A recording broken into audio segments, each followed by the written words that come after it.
broken wasteland. Come to my fire and place your blood and steel upon my pyre. Oh. What's going on, metalheads? Thank you all for tuning in to this week's episode of the Metal Forge. My name is Mark Jackson, and I am your host. With me today, Jason Gardner. Dude, what's going on? Not much. Pretty quiet in the last days of summer here. Yeah, almost last days of summer. Come on, man. We've still got like another month of this stuff left. It's just the end of August at this point. Yeah, I think the fall is like the 17th or something like that. So yeah, something like that. Oh, yeah. Which is totally cool because, you know, here we are in the fall season. Today we have Dead Man's Hand, Trey and John here in the Metal Forge. Some snafu video happened with that.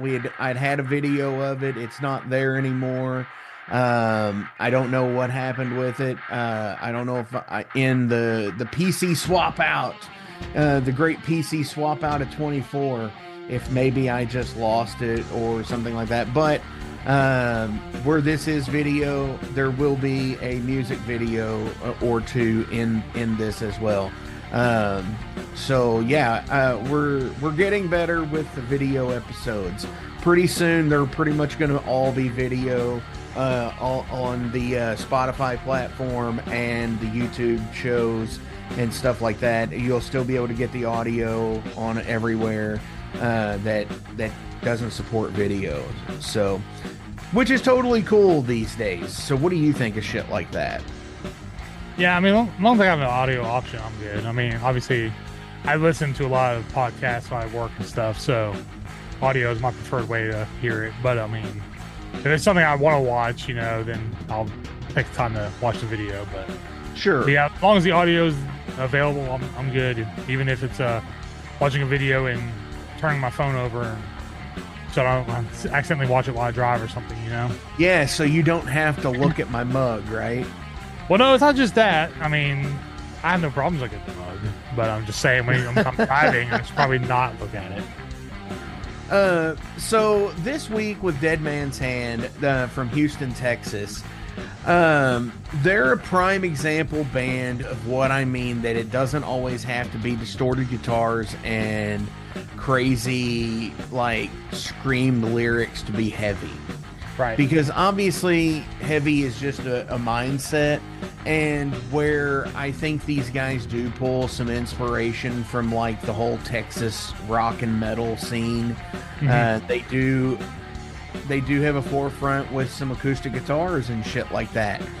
So what I was going to ask you, and this is when we had started recording, was where do you draw the line? Because you know, we're talking like the genreification of metal thing here about like where we've always like skirted around it, but like Leonard Skinner are they a country band or they're a southern rock band? You know, I've always referred to them as southern rock, but southern rock, you know, can have many different meanings. It could be like the Eagles, which are California rock.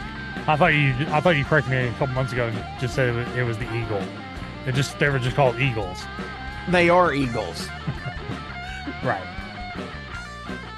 You make me self-conscious every time I say it now. I have to make sure I just say Eagles, Good. even though it doesn't really fit. Like, even though it doesn't fit in the sentence, I say. So what would you view something like a Leonard Skinner? I mean, yeah, it's southern rock. It's like pioneering stuff. Them and the Almonds and you know, stuff like that.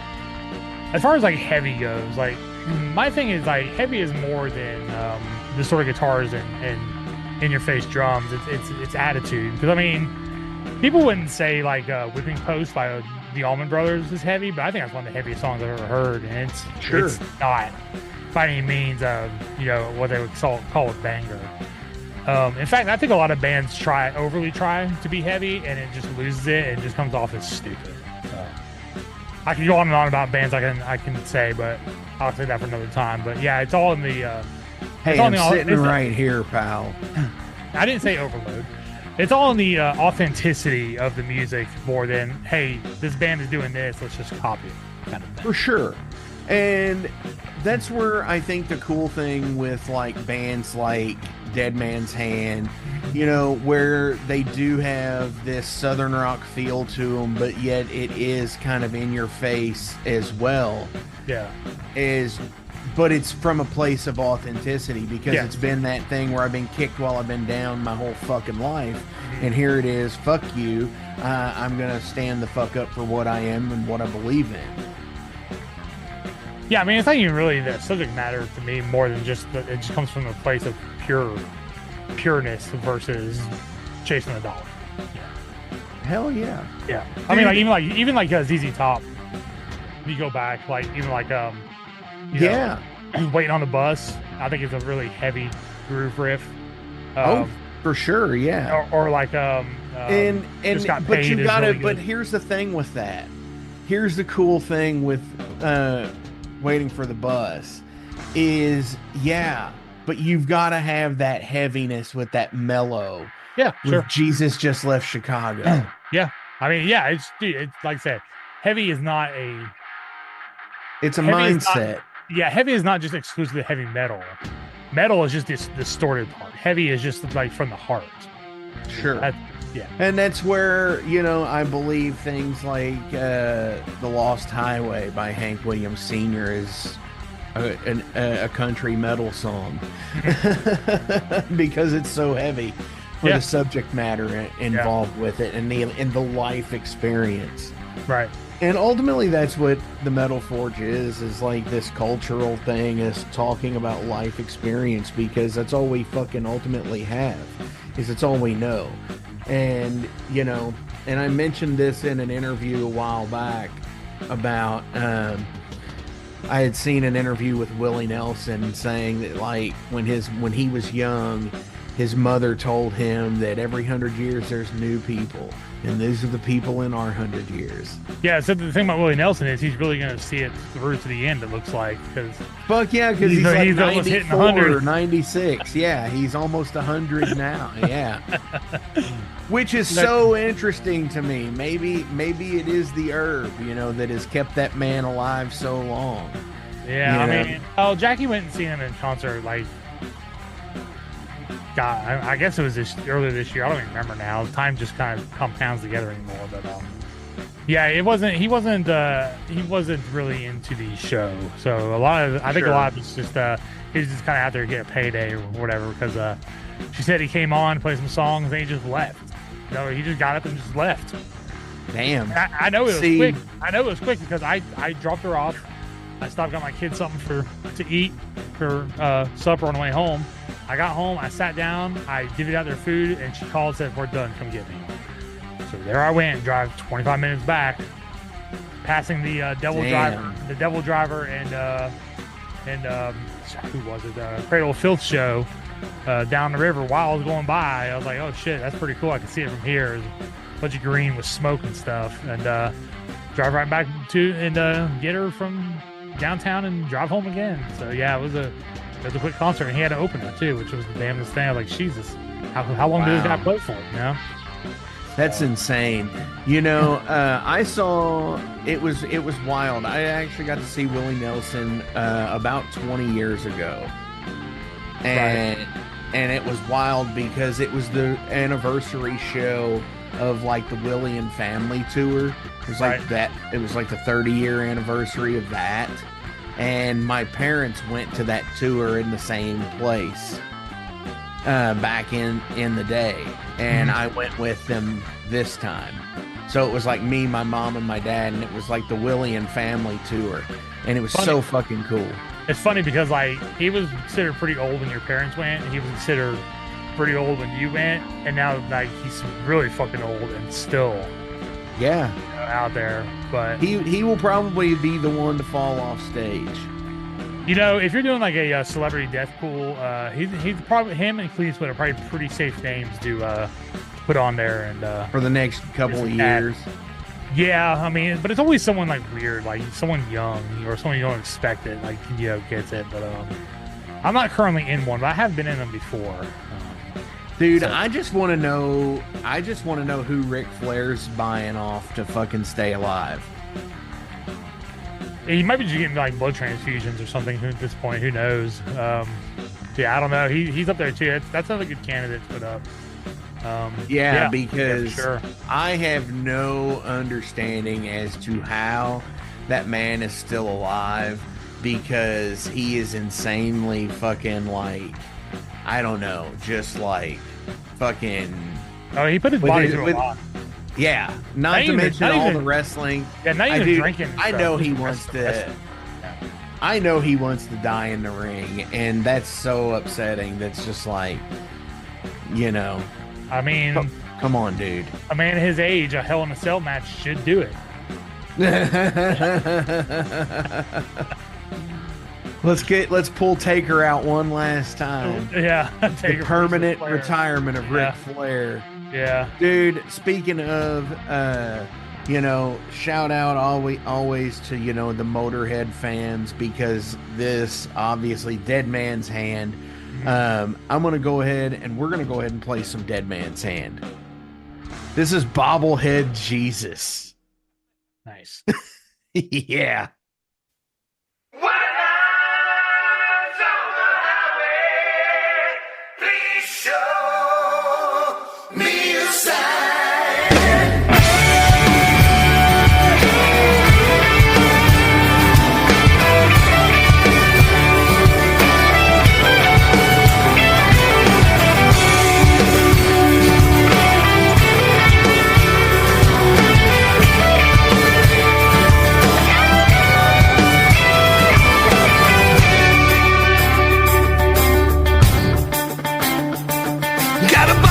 Jesus on my radio, a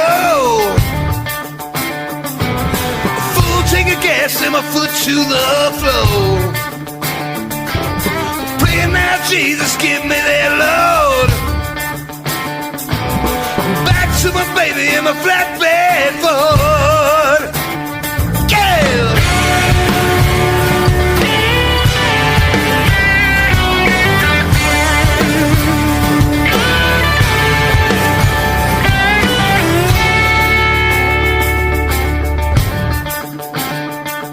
Got 100 miles between her and me,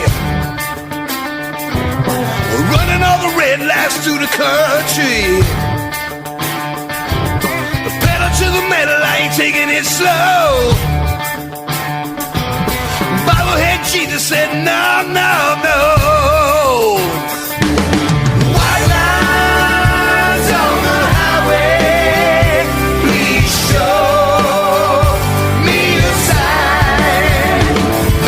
Take me to my baby, where the sun always shines.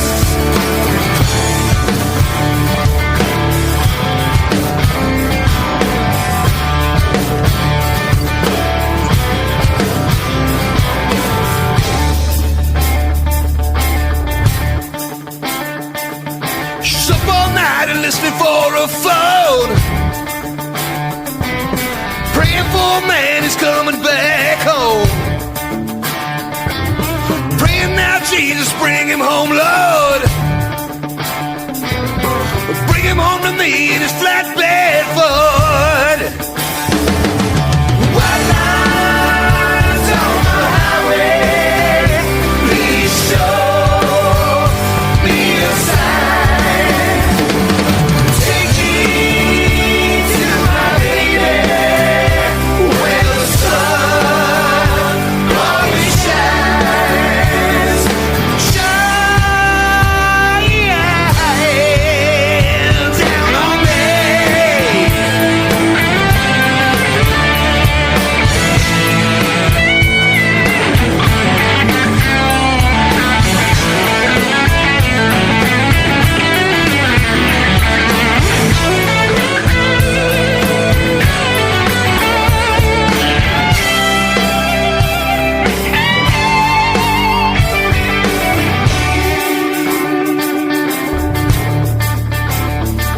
Got a bobblehead Jesus on my radio, full tank of gas and my foot to the floor. Pedal to the metal, I ain't taking it slow. She just said, no, no, no, no.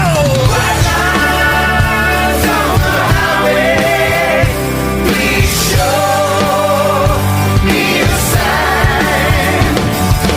Take me to my baby, where the sun always shines.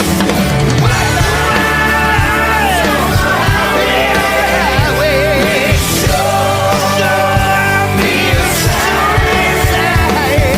Take me home now to my baby, where the sun always shines, always shines.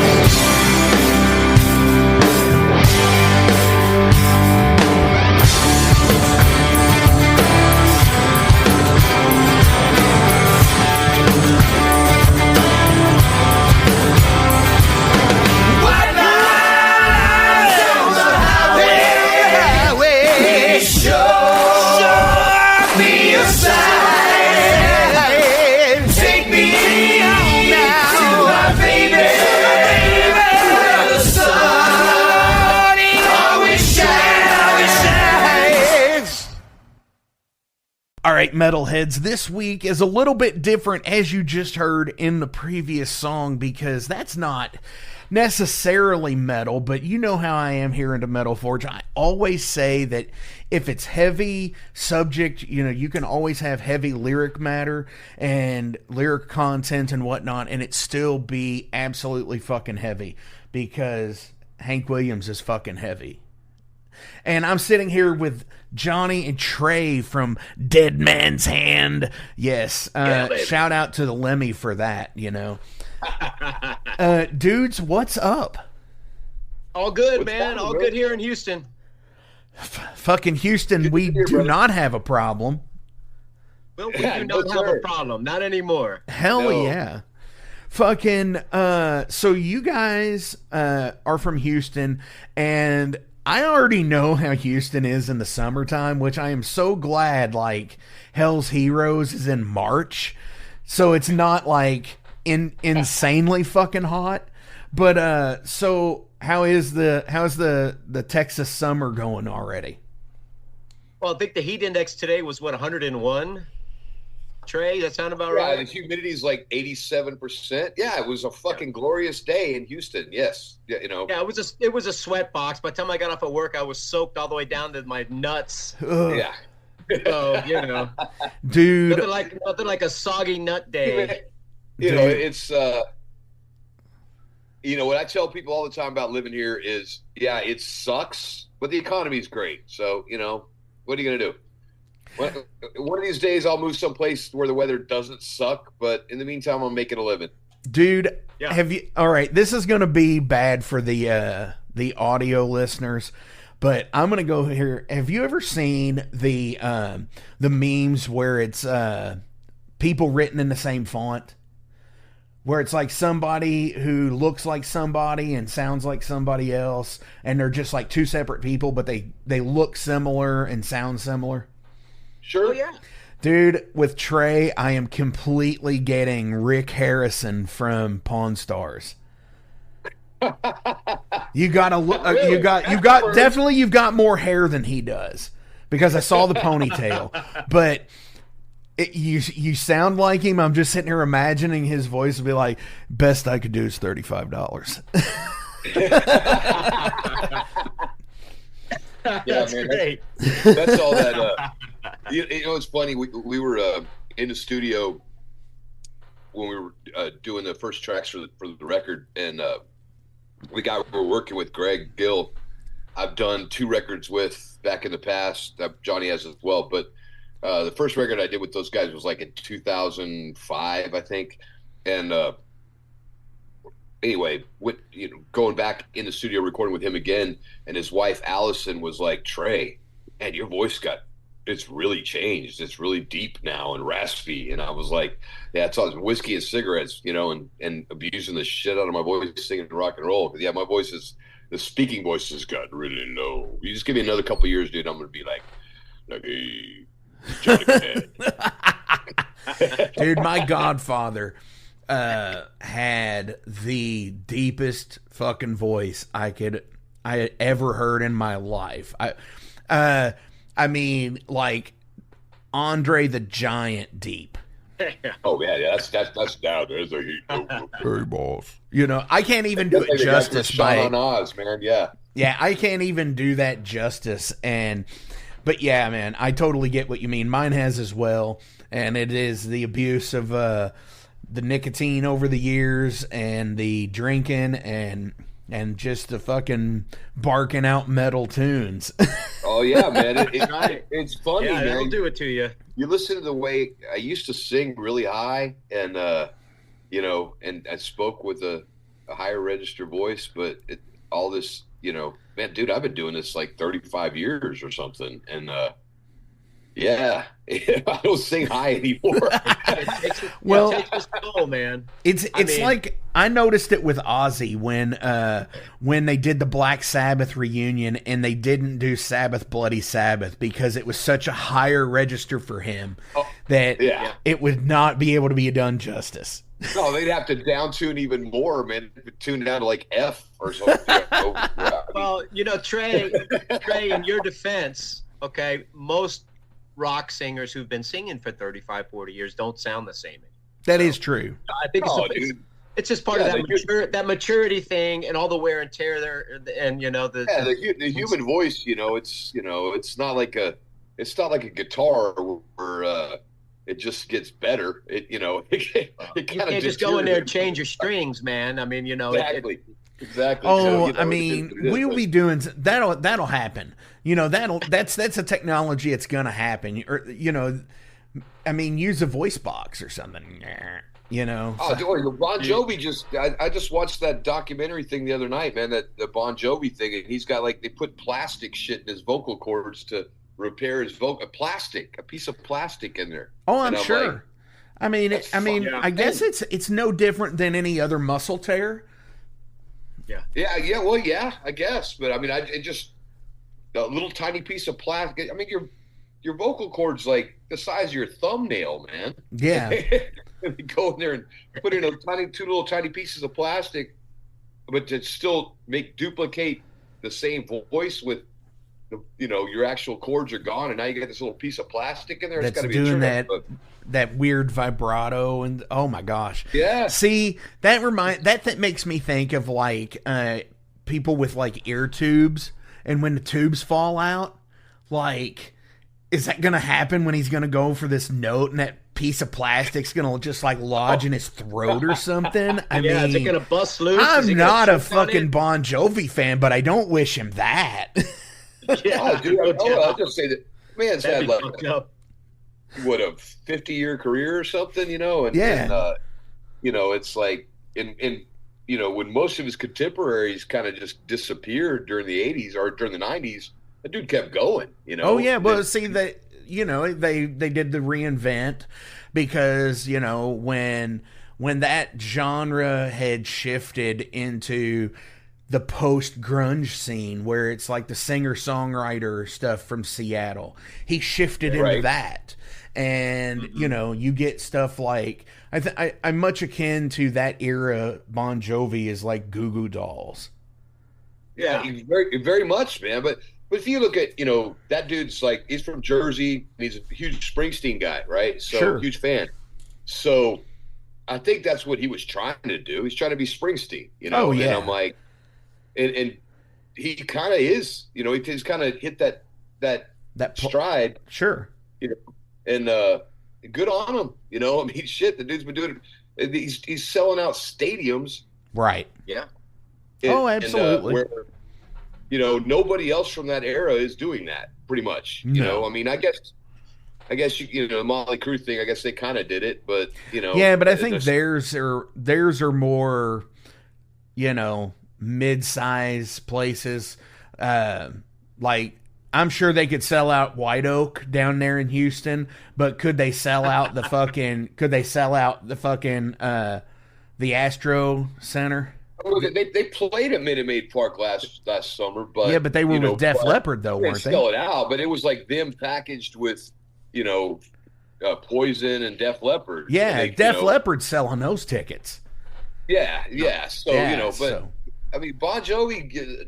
I mean, love him or hate him, the dude's doing it still. He can go play a stadium and sell it out. Oh yeah. I mean, he's definitely the in the pop hard rock world like that. Pop rock, no doubt. Yeah, he's definitely the equivalent to the Metallica of his side.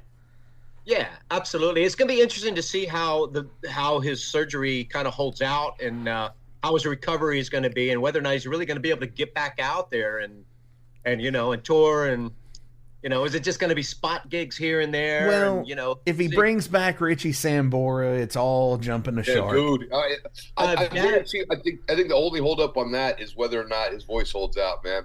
I don't think he would bring back Richie at all, though. Dude, I think he will. I mean, I do. I mean, if his voice comes back, there could be a pretty good chance. But again, they have to mend all that stuff that's been happening between them. Exactly. You think about the payday that happens when they do that. I mean, we're not talking about Sebastian Bach shit. I mean, those guys they still get along. They're still bros. They don't hate each other like the Skid Row guys hate Baz. But I mean, those recent shows with Lizzie Hale, though. I mean, dude. Yeah, I saw them last year in Vegas with Eric. Was it Grunwald? Dude, he was so badass. Like, I'm a huge Sebastian Bach fan. Like, huge. And I went there expecting this guy to suck. I did, because I was like, he's not Sebastian. He's going to suck. He fucking blew me away, man. It was incredible. Yeah. And then when he quit, I was like, fuck. Here they go again, And Johnny Solinger, I knew Johnny pretty well. He was a good dude, man, and he's from Dallas. So, we kind of ran in the same scene, ran into him a bunch of times. Good guy. And, but he wasn't Sebastian. And it was like, it was a different Skid Row. Yeah. Sure. Yeah. They had him like 15 years, but it was like, it was never quite as good as the original. But that Eric Grunwald stuff, I was like, man, they might be able to make something better than what they did in the original days. But he bailed. Those shows he did with Lizzie Hale, I mean, Lizzie Hale ain't no slouch. Exactly. She can play guitar, but she can sing her ass off. Yeah. So. Oh yeah. I mean, pretty cool. It's definitely interesting. I love it, and it's all part of the thing. But we've been on this one for a minute talking about other bands, and it's like, hey, wait a second now. We're here to talk about you all too, Yeah. So Dust Bowl coming out soon. Tell everybody out in Metal Forge land about it and about you all. Well, go ahead, I guess Trey. I'll start off. So we, the band started, gosh, it's been a while. It's been a minute, probably 10 so years ago. At the time, I was in a metal band, and so was John. And I had all these songs that were kind of not metal, that I'd been writing and just kind of put on a shelf, looking for an outlet, a place to do something. And I decided I wanted to make like a solo record, So got together with a buddy of mine and kind of put a guitar player friend of mine, Mike Sine, and we started kind of putting some stuff together. And we decided we were going to just play a show just for the hell of it. And I decided to call some friends just to put together a band for a one-off, and John was the first guy I called. And we got together, we played a gig. It was a benefit, I believe, as I recall. But and it was supposed to be one off. I was going to go to the studio and make a solo record. Somehow it stuck, and here we are. What, 14 years later? Or 12 years later? Well, and it's a band, So it's no longer remotely my solo thing. It's a band, and John and I, we write. We both probably write about, I would guess, roughly equally as far as whose songs make it into the thing. So we did a very short and quick EP back in the very early days. 5-song thing that was basically a glorified demo. We never should have released it, in my opinion, but we did. We did the whole thing in a weekend, so it was pretty rough, raw. But this time, we decided we were going to make a proper record, and we've been working on this thing for, year and a half, something like that. It's been a year and a half, yeah. And it's coming out the end of the summer, early fall. 10-song record, 10 really fucking great songs. And we've dropped 2 videos at this point, 2 singles and 2 videos at this point. We just shot a video last weekend for the 3rd one. We did a live one locally here in Houston, and that one will be coming out shortly in the next few weeks, I would think. So by the time this airs, then that'll definitely be out. And we're planning on dropping probably 2 more, John? Probably 2 or 3 more. Absolutely. Yeah. We're on a roll. And as long as the finances are there to make it happen, we're going to keep the ball rolling. And, even the cool thing about it, just to reiterate what Trey was saying, we've been writing all these songs, and we've got a whole record. We actually have a whole nother record already written. And soon as we're done and this one is released, we're going to plan on going back in the studio. And we probably have anywhere from 10 to 15 other songs ready to go that we just have to work out. And between me and Trey, I'd say there's a handful of them that are just floating around in our heads, or on our home studios, whatever. But we've talked about them, we've shared them, we love the songs, and we just gotta get with the guys on them and complete them. But we've got a lot of unreleased music ready to go when this record. Oh yeah, I agree. I would say this this record's 10 songs. There's easily another 10. The band doesn't know them yet necessarily. Sure. We worked up maybe 2 or 3 of them with the band, but of the next record. But but that's the good germination point. Yeah. But between John and I, there's easily another record ready to go. So our intention is, once we get done with this one, once it's released, because what we're doing right now, we went in and did basic tracks a year and a half ago. We did our bass and drums and all that, knocked them out. We did all that stuff in basically a long weekend up in Missouri. Ever since then, it's been either me or John going back to Missouri to do vocals or do guitars or whatever. And at this point, we're pretty much, other than a few guitar solos, I believe, with the entire record. The record's done. So, and maybe some backup vocals, I think. But we're basically there. It's really close. But I believe the intention is, as soon as we're done focusing our energy on this, well, we're going to be playing out live and promoting this record. But in the meantime, we're going to get our asses back in the studio and start working on the next one. So we don't have to wait, 5 years for the next record. For sure. It should be out 2 years after, something like that. Definitely. Go ahead. I'm sorry. I'm just going to say, we're not going to sit on our laurels. It's like, we're not spring chickens, man. We're getting old, so we got to get this shit done before you can't anymore. Absolutely. Yeah. And I think that's what the cool thing is about any of the music scenes today, is it's not a scene necessarily of having to have like a major label or anything like that. You can be signed to a tastemaker label somewhere and have excellent coverage and excellent distribution, and be able to, even if you're just breaking even doing it, but you're getting amazing shows, and you're able to continue the trek, as it were. That's what the fucking awesome part is. Oh yeah, man. I don't think that unless you're Beyonce or something, you're not going to make shit off a record deal, these days. You're just not. No. It's so yeah. Currently, we're doing it on our own. We've had some conversations with a couple of labels about maybe working with them, but at this moment, I don't see a whole lot of benefit, so it's Sure. kind of, you know what I mean? Other than, you work with people that have some more reach, that can put you in front of people that are beneficial to you. But other than that, in this day and age, I mean, the labels, it's a bank, it's a bank loan that with Sure. like 500% interest. So it's like, why do it? Exactly. So, and yeah, that's the whole major label thing. And it's Right. like, I get it back in the day when they didn't have recoupable financing.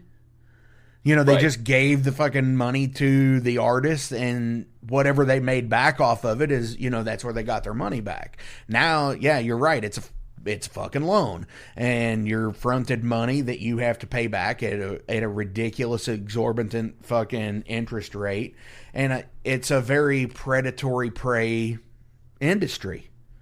Absolutely. Sure. Well, I mean, if you're coming into it and you're broke, and you're some 22-year-old kid and you got no money and nothing, then maybe you take that deal. I'm not 22 years old. Neither's Johnny. It's like, so we're like, nah, I don't need that shit. And so, Right. I mean, you can take advantage of their contacts and things of that nature that could help you. But the deal's got to make sense. It's got to make a lot of sense. Otherwise, why do it? Exactly. Right now, we're 100% free to do whatever the fuck we want, and that's what we're doing. Hell yeah. And that's exactly, to me, that's where it's at. It's being able to write the music you want to write and do the things that you want to do. And at the end of the day, answer to yourselves. Yeah. And if we can finance it on our own, where we don't need anybody's help, hey, the more the merrier. And that's where we're at right now. And we don't have to worry about getting any outside funding, where we got to pay anybody back or anything. We can take care of it on our own, and we'll just see what happens. If we can somebody can pick us up and help us with distribution, help get our music out there, that would be fantastic. We'll just have to wait and see what happens. And we're working on that.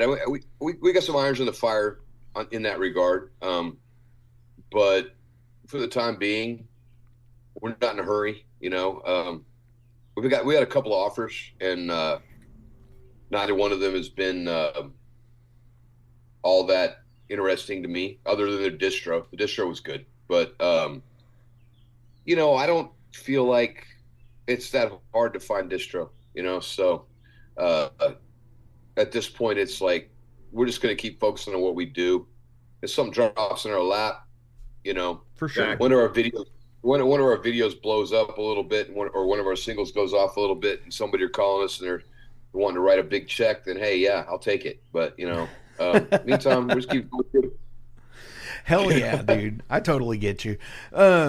So we were kind of talking about this before we started rolling here, before Johnny got here. And we were talking about the release of the album.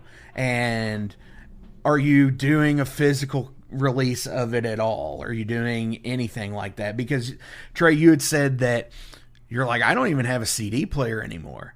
So I have I can't even play it if we do it. But see, I think that's always a thing I think physical media should always be an existent thing. Books should be there. Fucking albums should be there just because. Yeah. Well, absolutely. And I think we talked about that too, Trey. Just real quick, we're definitely going to do some CDs. We talked about doing some physical records, albums. Just get some. There's a lot of people out there that still are old school. They want to have that physical copy, and we will be appealing to them. The other ones who don't, and hey, you can find our music streaming. You can find it on, it's out there. Yeah, I think we're still debating whether or not we're going to do an actual CD. That's still a bit of a debate, but I think we're definitely going to do some vinyl. So there's physical something. I'm totally. So for the audio listeners, I'm totally holding up a spindle of CDs, showing these guys. And if you don't, we are gonna do some CDs. Yeah, don't worry. I'm totally the old school guy here. Likely, I'll be paying for them. Yeah, so Johnny just slapped down the hammer and said, "We're doing some fucking CDs, Trey." Hey, damn it. And I guess Trey, I know what I know what Santa Claus is bringing you, a freaking CD player, buddy. Hell yeah. That's one of the things. I still have my Sony 200 disc changer, the turntable. I recently acquired a dual cassette deck. Nice, man. And because everything go. is coming back out again, and I love that. There's cassettes out there from bands from today. There's everybody's doing 7-inch and 12-inch vinyl and stuff like that, and it's and people still put out CDs, and I love that. And I'm a music collector, like a databaser for that stuff. That's why I do the Metal Forge, and is because it's like a collection of music, that this last 5 years of my life has been on this show, along with my personal bands and everything too. And that's the rewarding part of it. So as we're talking about labels and shit like that, about is it worth it in this day and age? And I think, they are for independent musicians when you've got like I said, like a tastemaker label, but like the whole bank system version of them, no, I don't need that noise. Unfortunately, that's how most of it is now. Is like you said, the whole high interest loan thing. You might as well just go put it on a credit card and pay your 23% or whatever. But you definitely get off cheaper. You would definitely get off cheaper doing that. Plus, the budget wouldn't be an exorbitant amount like $1 million, or even on some lower ones like $100,000 when you're paying that 49% interest rate to it. Right. Yeah. Right. But you could do it now with, what's it cost? Like, honestly, you think most artists, especially with I don't even know what CD sells. I haven't really dropped a CD since 2008. Last time I did one with my last band. I think $10 on a CD of 10 tracks is worth it. Yeah. But it used to be you could press 1,000 CDs for like, I don't know, $2,000, $3,000, something like that. I don't remember, but depending on the bells and whistles, still, yeah. I haven't even looked into it. I have no idea, but it's like, okay, so I don't know if that's. I would think a limited pressing would be a great idea, so you could have stuff at shows, and you could have them. We could put them on your website, and you could throw them out on CD Baby and what have you, where you can on Amazon or whatever. People can order a CD online if they want. Initially, or I guess you can get distro, and but like we were talking earlier about music stores, and how many of them even exist anymore? So It's kind of like. Because I name dropped Sound Exchange when we were talking, and you were like, Sound Exchange isn't there anymore. And I was like, yeah, that's what I had heard. But then I was like, yeah, but Cactus still is. And we have stores here in Louisville that are like like Cactus there, and like Amoeba and shit like that out in LA and California and stuff, or Tower Records or what they were. And that's the cool thing, is because, like you said, you could get so many rare things out of like the stacks on the floor at Cactus. And I completely love that shit. I found a copy of Fastway there on CD, and I was like, fuck, yeah. I was like, Mal, it's fucking Fast Eddie Clark. And also too, guys, if you look at the bigger picture, Europe, South America, all of those people are way behind us. They're still loving CDs and albums. I know for a fact that even with Love and War, I sent 100 copies of CDs to a guy I know in Osaka, Japan, and they ate them up. The distro guy that helped us in the Netherlands sold every bit of his inventory out there. Those people, that they love CDs, they love records, and absolutely. The music here for rock and roll is not mainstream anymore. And, a lot of other countries, metal, hard rock, southern rock, whatever, they it's still pretty much mainstream. They're hearing a lot more of it on the radio. And you're right, it's not mainstream anymore, and it hasn't been for about 25, all time. 25, 30 years now. Yeah. When they first started putting out like the boy bands in the early 90s to, you know, that's when the R&B thing took over with it. And, you know, then they had and then they had the cookie cutter people in the 2000s, like the NSYNCs and the Backstreets and the Britney Spears and the Christina Aguileras and all that. And that's been the push of mainstream pop music. Yeah. Oh, I mean, it seems like nowadays that, you know, country music is taking a big giant leap in that regard. Oh, sure it has. It's not, you know, I mean, most of that shit nowadays is like the new stuff is kind of like Backstreet Boys or whatever, where you got some. You know, you're right. It's like pop rock, and they throw in a fiddle and a freaking banjo, and they call it. Dude, it's fucking Poison with a guy with a fiddle. Man, I'm telling you. I mean, I will sit there and say, they throw in a fiddle and a freaking banjo, and they call it country music. Yeah. Well, but here's the thing I will say about that is there are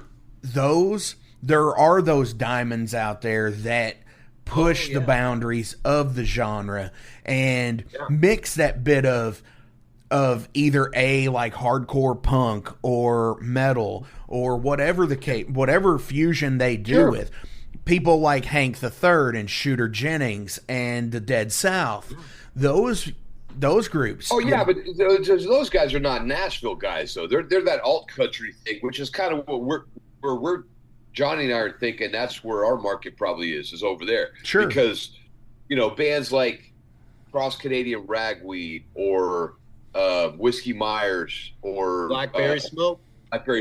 You know, that kind of shit. It's not Nashville. No. It's roll.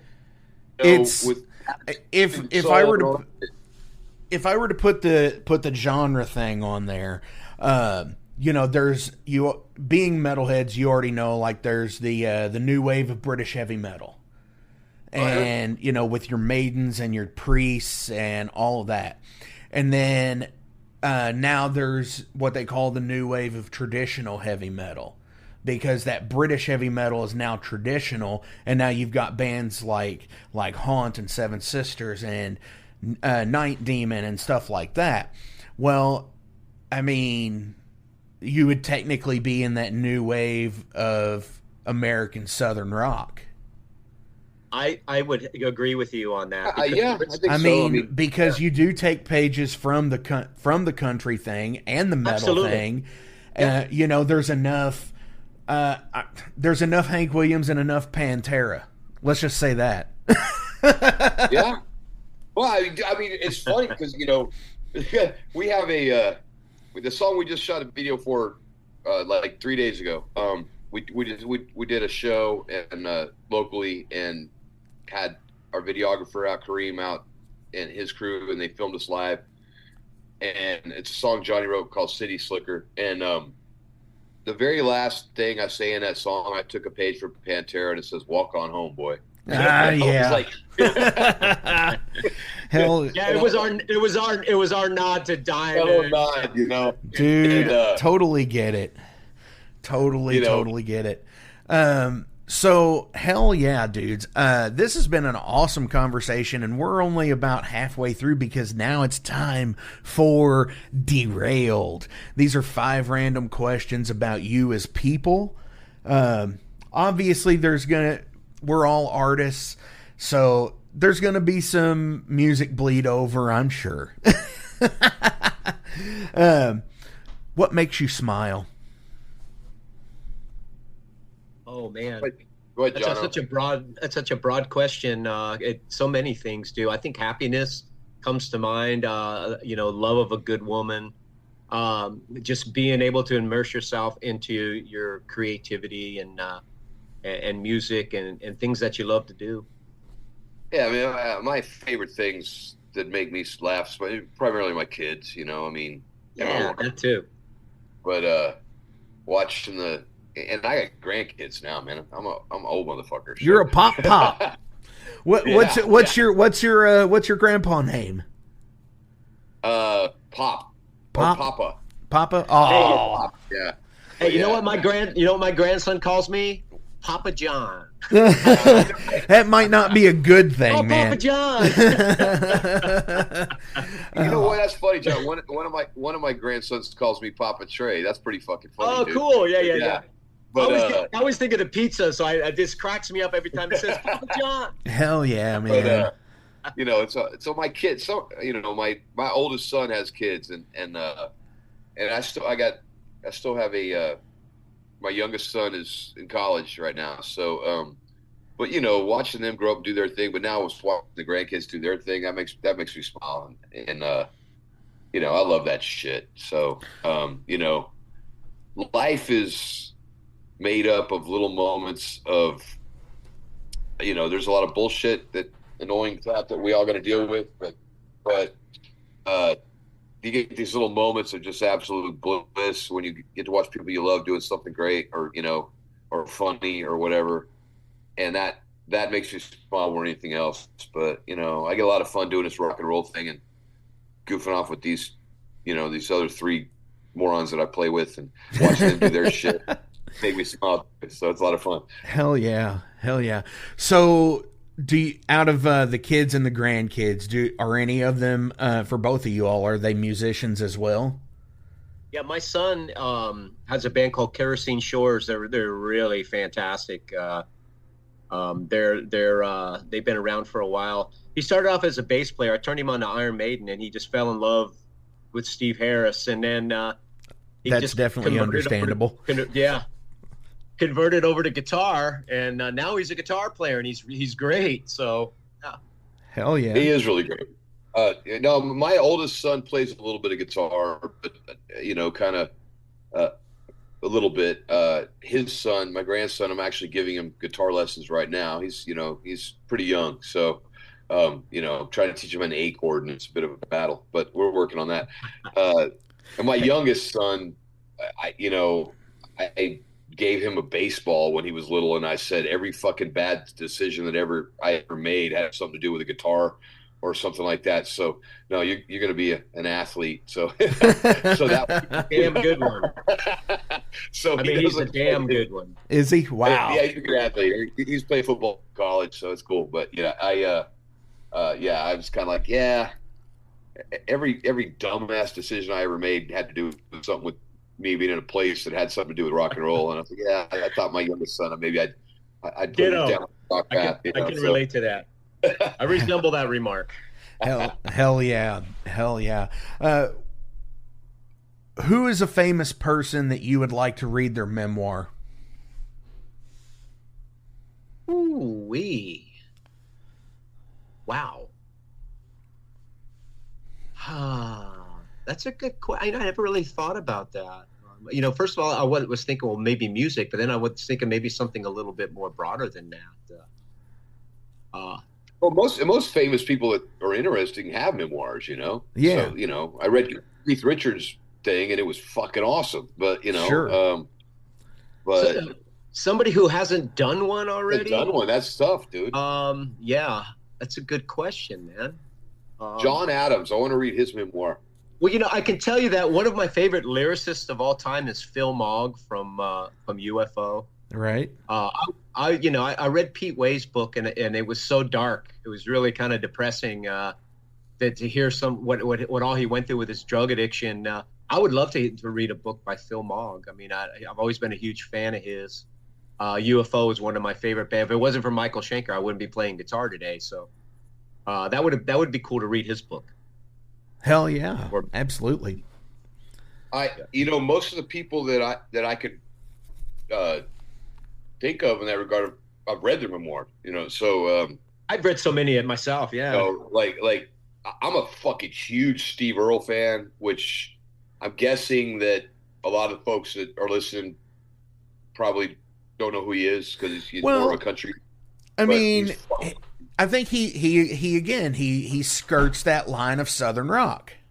Yeah. Especially with Copperhead Road. And I think most of the metal, I think anybody who ever listened to anything from Ted Nugent would have got the bleed over on classic rock radio especially through the 90s of hearing, like Cat Scratch Fever into Copperhead Road. Well, sure, but to get like off into what he does, that guy's a fucking genius, man. Oh, yeah. Like straight up. And I mean, a lot of metal folks would know who he is peripherally, but maybe not realize how like the type of person he was. Is. So, but I did. I mean, he has a memoir, and I read it, and it was like fascinating to me, because the guy, he's one of my heroes, So, but most of the guys that I could think of that I really want to know their stories, I've read them, So, I can't think of one off the top of my head that I haven't actually read. So, the Motley Crue thing was fucking awesome. The Dirt. Even though I'm pretty sure about 99% of that was bullshit, but it was awesome. Dude, my broadcast partner who's not here today, Jason Gardner from the Ale Horn, we have this very strong opinion of how they are what we call a corporate rock band. And they're basically a corporation that everything that they did was bullshit made up stories, and it was just put out into the. It was they're like a label plant, It's like they were there, and like the Grosser Than Gross tour with Ozzy and shit, and Snorting the Ants, and off of the fucking ground, that shit, bullshit. Well, I think there's got to be some truth here and there because. Every rock and roll band on the road's got stories, man. Sure. We have fucking stories about some really crazy goofy shit. And everybody does. And I'm sure those guys do, but they're like really crazy over the top stuff. Yeah, it's hype. For sure it is, dude. I mean, they embellish everything to sell books. Exactly. But see, that's the thing. It's like, at some point, you become it's like Brubaker. If you're familiar, it's like when the warden's dropped in and he sees how it actually is, and then you become part of the system. Yeah. So there could be some little nuggets of truth for anything, but again, once you get to a certain point, it's like Spinal Tap, and it's just like it really wasn't an 18-inch tall monument. It only felt like it was. Right. Sure. God, dude, I think you're absolutely right. I mean, that's my opinion. A lot of people's opinion. It's like, okay, but reading The Dirt was fucking great as long as you read it and you go, okay, it's a novel. Absolutely. One of my favorites is still White Line Fever. Yeah. Which is Lemmy's. And it was written so long ago. And his, dude, I think is probably legit. Because, I mean, met Lemmy. Wow. And the guys in his band, fucking cool people and, just real, genuine, just badass rock and roll motherfuckers, So, I'm in a 3-piece, I'm in a power trio metal band called Overload, and I'm a singing bass player. So, and I have a big Motorhead tattoo on my arm. So obviously, there's a bit of influence there. Let's go that way. But it's like a required read. Anytime I get a new member of the band, because my career kind of does mirror him in a way, because again, being a singing bass player, he's definitely molded my style of playing. And the other thing is, I am the only static member of my band. 17 or 18 years later now. So yeah, I totally get it. And I think it should be a required read for anybody who is contemplating on being in the music industry. I agree with that. Because so yeah, he does definitely tell you how the fuck it is. And hey, just because somebody was an asshole in life doesn't make them a saint when they die. They're an asshole in death as well. Yes. They're just a dead asshole, as he said. Which body part do you wish you could detach, and why? You get to reattach it afterwards, or yes. is it like a... Okay. Yeah, if you could detach a body part, what would it be and why? I'm gonna let Johnny field this one. Well, I wish I could have detached my nose in about 1982 through about 1990 something. Oh, shit. I probably would have saved $1 million in blow. But you know, thank God I got over that bullshit. But nowadays, let's see. Wow, that's crazy. Well, I'm definitely not going to say my dick or my nuts because I definitely want to keep those with me at all times. Yeah, that's the other thing. You run the risk of losing it. Yeah. And they still work really well, so I don't want to fuck that up. I'm just gonna say this. I'm gonna interject really quickly. I mean, John's got a really, really, really hot girlfriend, and And you have a beautiful wife. Thank you. But I would say that sometimes there is an argument that she might have those nuts on a shelf somewhere on the mantle. Oh, yeah, sometimes they might be removed without my knowledge. Yeah, exactly. I'm sorry, John. You left it. You put it on the tee, buddy. I had to do it. Oh yeah, I get it. Yeah. I work in an auto parts store, and it is very much the duality of man type thing there. Yeah. So fucking like. There is so much of that goes on, so I totally get you. I've been in it my entire life. Yeah. Well, so, I mean, right now existing, I don't really know if I have an answer for that. It's really kind of tough. Trey, you have an answer?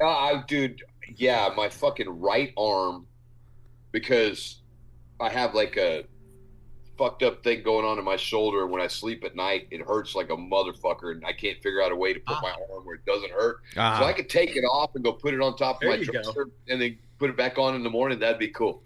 But yeah, mine's easy. But. I was gonna say something like an arm as well, so I could sit there and be like my own personal back scratcher, because have you ever sit there and like had someone scratch your back and you have to do the move thing because they don't scratch in the right place? Oh yeah. And you can't use the corner or anything because that doesn't get good. Yeah. So yeah, if I had my own personal back scratcher that's my own fucking arm, hell yeah. I'd totally do that. What's your favorite guilty pleasure movie? Guilty pleasure movie? Man, it would have to probably be either Fast Times at Ridgemont High, which is one I always seem to go back to, or Caddyshack. I always seem to go back to that. Yes. I love horror movies. I mean, there's quite a few of those. Oh man, or either those Tolkien Hobbit movies, man. I mean, I love those, man. If I see they're on TV and I'm going through the fucking cable channels, man, and I see it, I turn it on. So there's two movies that I can be channel surfing, and if I come across those movies, and both of them I've seen probably 2,000 times, I will still stop and watch that fucking thing till the end.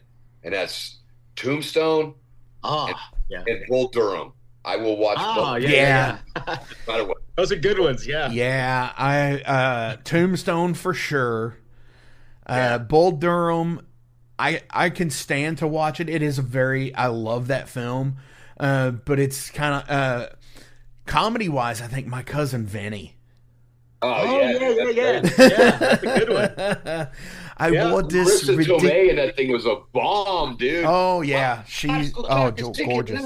Yeah, that's just shit, man. It's good when you can see a movie like 100 times and still laugh at it. Oh yeah, absolutely. I love now that you can go when you're on fucking like Instagram or Facebook or TikTok or whatever the any kind of video YouTube fucking app these days, and they show like that one particular scene from the movie that is always so good. Whatever movie it may be, whether it be Tombstone or My Cousin Vinny or Casino or some shit like that, that's so fucking like, yeah, I gotta go watch that.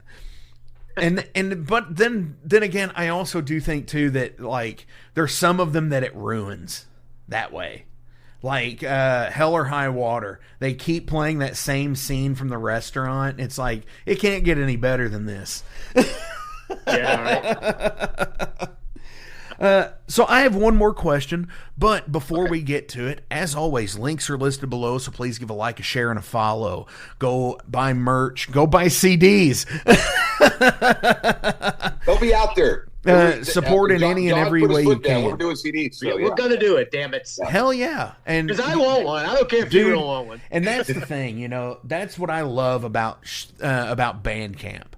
Because it is a place to sell both digital and physical merch out there, and it's completely regulated by artists. You set your own rates for whatever you want. You set the shipping, and you go from there. And you could distribute to the entire world, and that's so fucking cool about it. And I wish that we could be sponsored by them because, hey, it's a great fucking thing. But do you all have any shout outs or anything else you'd like to promote today? Well, if you're listening and look at it, find us on our social media pages and, like us, follow us for updates. So you have new videos coming out. We have a record coming out, by the end of the summer, early fall. Support us. All bands, we all need people to support. We all want new fans, and we're excited to get our music to people. So it's Dead Man's Hand in Houston, Texas. If you go to our YouTube channel, it's Dead Man's Hand HTX, because there's a couple other Dead Man's Hands out there. So the HTX will let you know. HTX meaning Houston, Texas, of course. That's us. Check out our new videos. Follow us. We would really appreciate it. Yeah, man. Hit us up on the socials. We're very, very.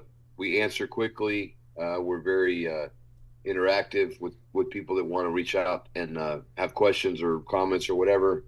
All of us are. You look for us out there. Look for us on the road, man.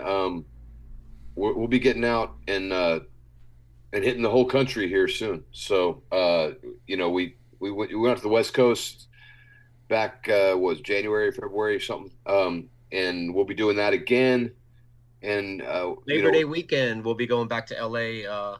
So yeah, Labor Day weekend we'll be back out doing LA, doing a little West Coast run. And we'll be in the whole country at some point. So look for us live. We are a fucking great live band. We're gonna toot our own horn. Look, dude, I'm just a dumbass singer, but my band is a bunch of bad motherfuckers. So come watch those guys do their thing. Fuck yeah, man. Look for us on the socials. Hit our website, which is DMHTX.com. That's our website. Yeah. Yep. You can go to the website. We have merch there, and then you can see some bio about us if you've never heard us before. And there's links to our social media platforms and our YouTube channel. Hell yeah. DMHTX.com. Hell yeah.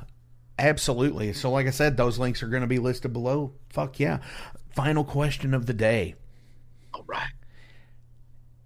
Aside from Earth, if you could explore any other planet, what would it be? Well, I'm going with Venus. Venus? Yeah, it's supposed to be full of hot women, dude. Let's go to Venus. That's a good point. Yeah. That is a good point. Don't tell my wife, but yeah. Exactly, yeah. My country, she's Sealy, doesn't count. If you just think about the planets in our solar system, I could give you an answer, it's Mars probably for me, but it'd be great to go beyond what we know, just to take a challenge and to see what the heck is out there, and possibility of maybe exploring something that we don't know anything about. I think it sounds a lot more inviting. Dude, we got to get way out there. You got to get way out there, but the problem is the technology doesn't exist in order to make that. No, it doesn't, of course. But either then going to Mars or Venus. But at this point, if I wanted to give you one, I don't know. I probably would say Mars for me. Hell yeah. See, that's what I dug about stuff like Stargate. And is it Mars because of like Total Recall? Well, I thought about that. That's really bizarre because, it looks like the terrain. When I think of that movie, you think of the terrain, and the possibility that maybe there might be some type of inhabitant area. That series, For All Mankind, they go to Mars, And do they? Yeah. It looks like it's kind of an alternate reality thing or whatever, but it's like that's totally fucking possible. It really is. But or even plausible, if things have just gone a little different in the past or whatever. But yeah, Mars is gonna happen, dude. It's like inevitable. It's gonna happen.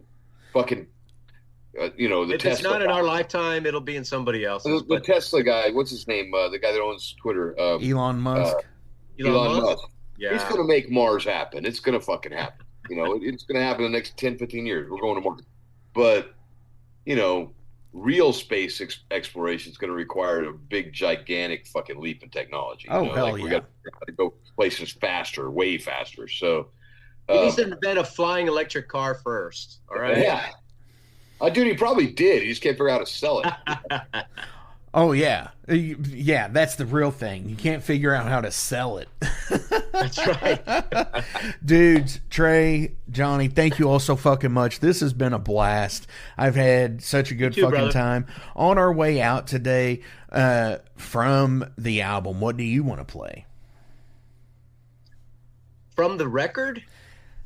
Oh, all right. I'm just gonna say, because we already have some videos out, I'm gonna go off of what we've already done and just throw out one of my favorite songs, Apache Pass. And it's one of my favorite songs because I wrote it about Trey Gadler and. Oh shit! I don't. He probably doesn't have that one yet, but Apache Pass is a song that with a really great story behind it. But we played this biker rally thing at this place called Apache Pass out in West Texas, quite a few years ago, and the stage was, we're expecting a good crowd and stuff, and we pulled up, and the stage is on one side of this river, cantilevering out over the river, and the crowd's on the other side of the river, and anyway, there was a delay and shit, and we waited for hours. We went on like 4 hours later when we were supposed to. By the time we got on stage, I was pretty freaking hammered, and I was pretty lit. All of us were. Yeah, so, but they had this, suspension bridge. Yeah. Suspension bridge going across the river.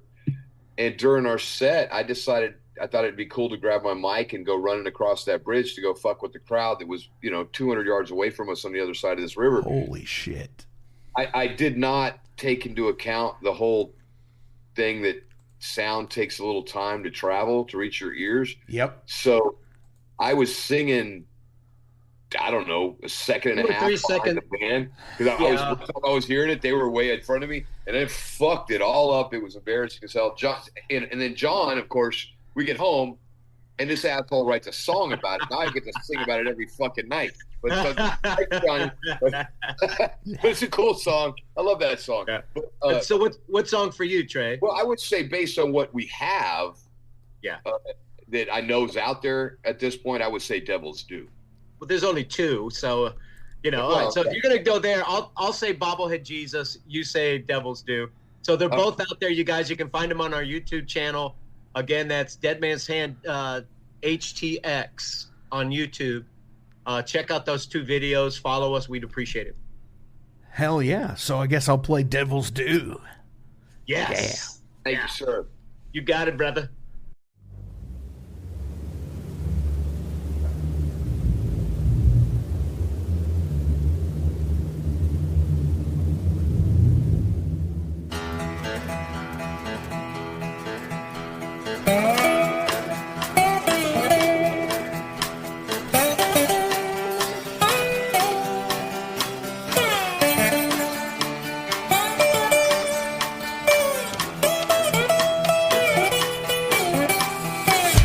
Riding shotgun on my shoulder, angels sitting on the other side.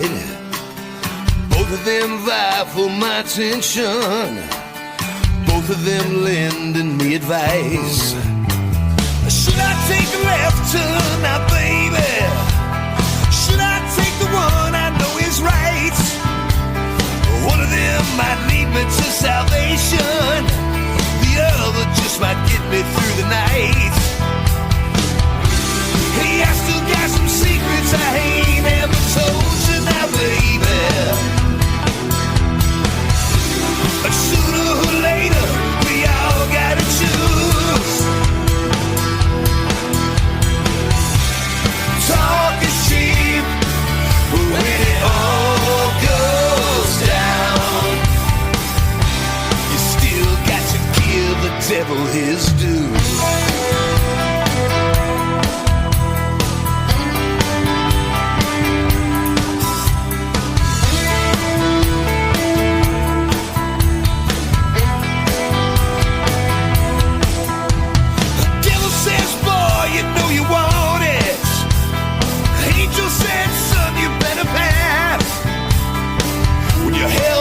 Self-destruction, you know it's hard to take your foot off the gas.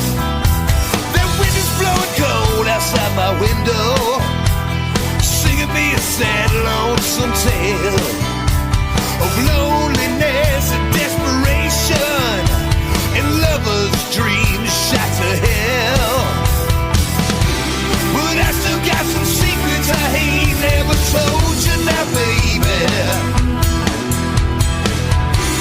Sooner or later, we all gotta choose. Talk is cheap when it all goes down. You still got to give the devil his due.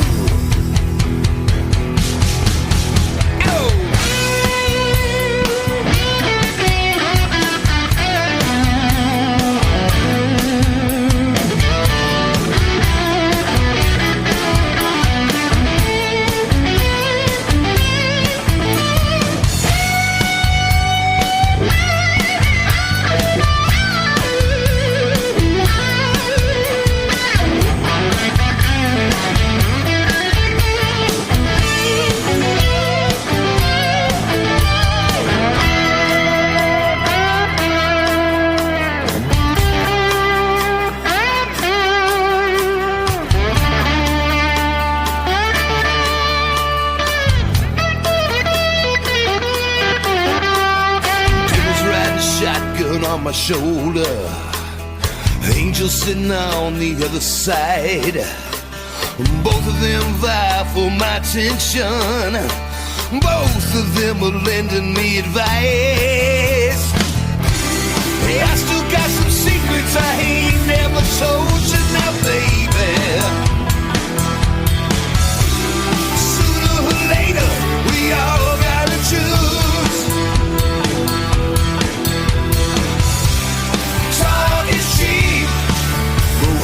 All goes down.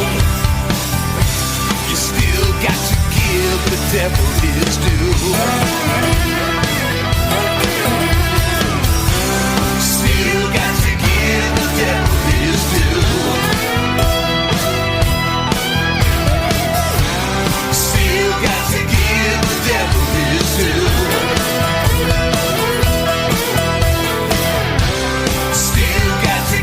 The devil is due.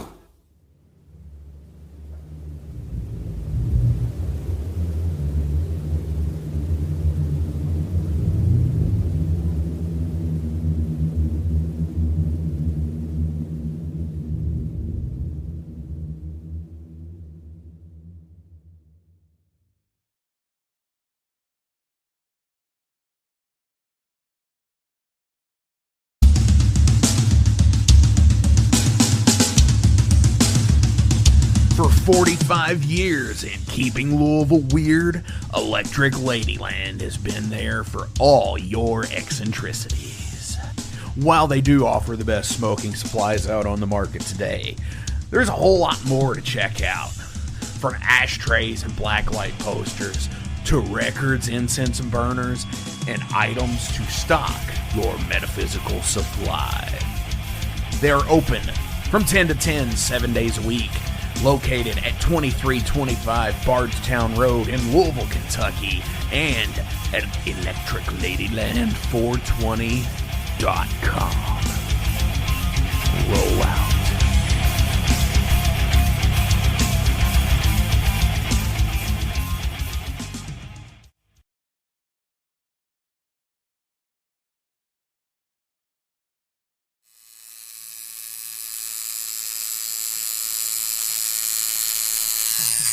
Hey metalheads, you like tattoos? Of course you do. If you're in the Louisville, Kentucky area, come on over the bridge to Clarksville, Indiana, and get you some ink done at Ageless Art. If ink isn't your thing, they have a piercing studio as well. Visit agelessartclarksville.com to see some frequently asked questions, meet the staff. The shop is open Monday through Thursday, 12 to 8 p.m., Saturdays, 12 to 10 p.m., and Sundays, 12 to 6 p.m., all appointment-only spots.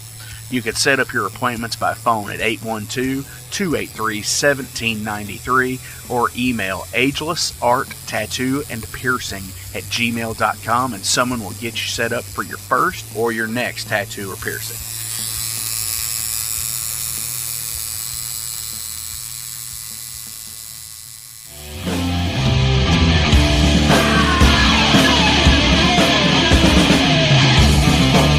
Hey metalheads, after going to a rager, what's your ultimate go-to? Mine is totally pizza.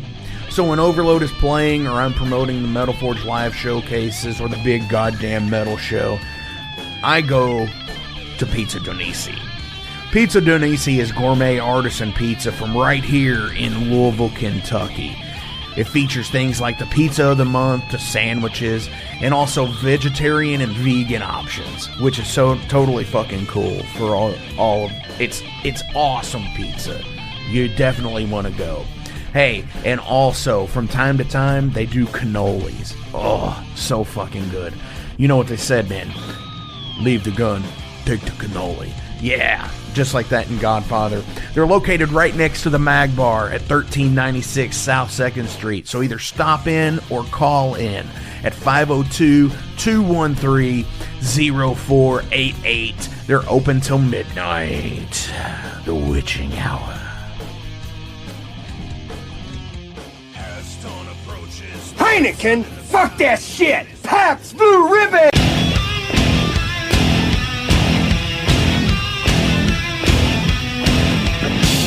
Hey metalheads, you all hear me talk about Mag Bar all the time.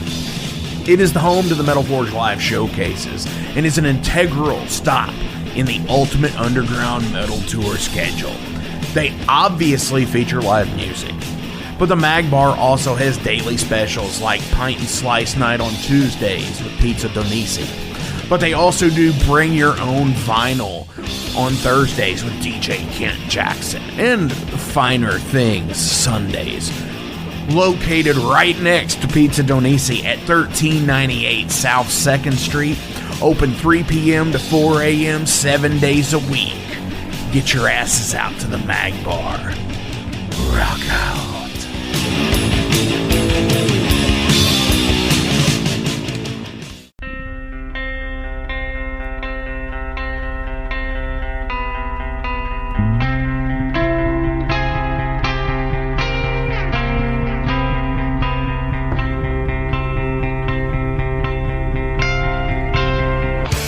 In 2017, one man's vision and passion for all things metal started out as a record store in his house.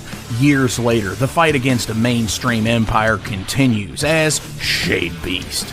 An independent metal collective and online store based in Athens, Georgia, is the world's premier heavy metal brand for music heads that value authenticity over the mainstream acceptance.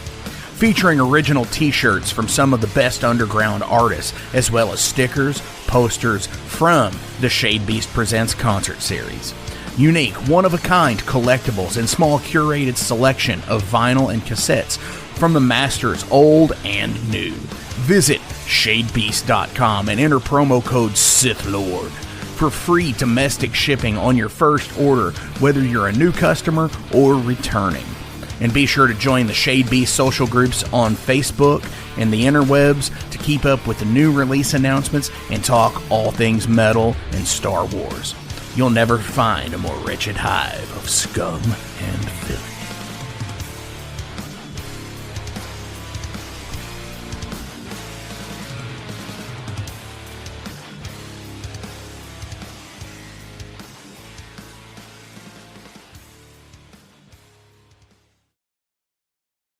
Welcome to the night. You think you know Night Demon? Then the Night Demon Heavy Metal Podcast is for you. Step into the darkness as we peel back the curtain to give you an unprecedented, all-access look into the mind and the heart of the demon. We're talking band history, song analysis, studio anecdotes, stories from the road. It's everything a diehard Night Demon fan could want and more. This is the only place to learn the inside scoop, the deep dive trivia, the untold tales from the band members themselves and those closest to the Night Demon story. Need more? The sacred Night Demon Crypt will be pried open to reveal demo recordings that have never before seen the light of day, all with in-depth commentary by the band and the people who were there for the writing and recording process. This is a gold mine, a treasure trove of all things Night Demon. Head over to nightdemon.net or wherever you listen to podcasts.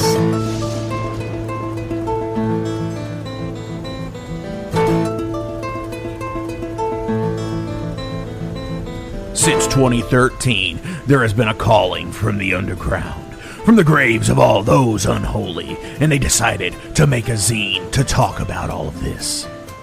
Soul Grinder Zine! An independent metal zine to keep you informed on all things metal and horror from the underground. Available in both print and digital formats, they're bringing you the best interviews and reviews out there today. Not only do they do the zine, but they also do compilation CDs. Check them out at facebook.com/soulgrinder.zine and start your subscription now.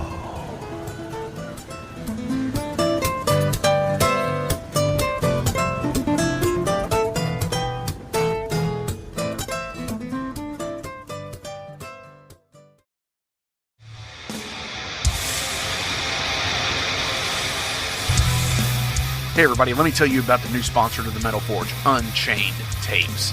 They're an independent Pennsylvania tape label. They focus on extreme metal and punk with a killer approach to the tape scene. Visit their web store at unchainedtapes.bigcartel.com now to get your fill of tapes. And for being a Metal Forge listener, enter the code METALFORGE10 at checkout to get a 10% discount on your total purchase. That's unchainedtapes.bigcartel.com.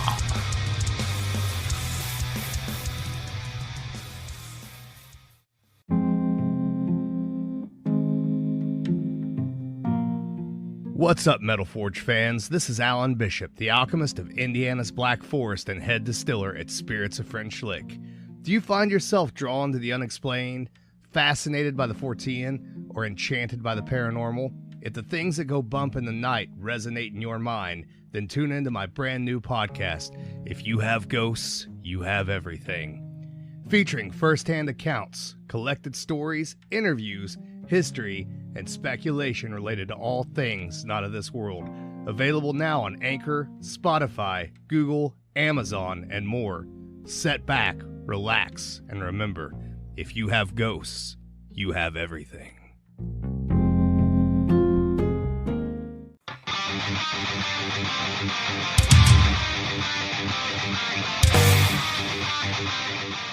Hey, let me tell you guys about Mercenary Press.